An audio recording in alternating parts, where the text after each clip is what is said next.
Battery खत्म।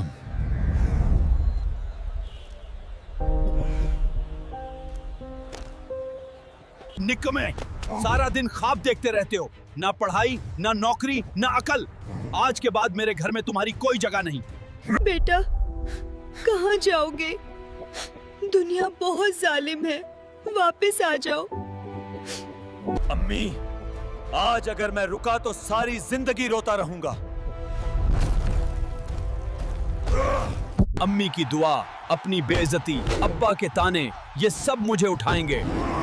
Fateh, Hulk, यही मेरा रास्ता है। अगर किस्मत बदलनी है तो आज बदलेगी। यही मेरा रास्ता है। अगर किस्मत बदलनी है तो आज बदलेगी। क्या कोई है जो टाइटन बेस्ट का मुकाबला करे? मैं लड़ूंगा। तुम एक पंच में गिर जाओगे।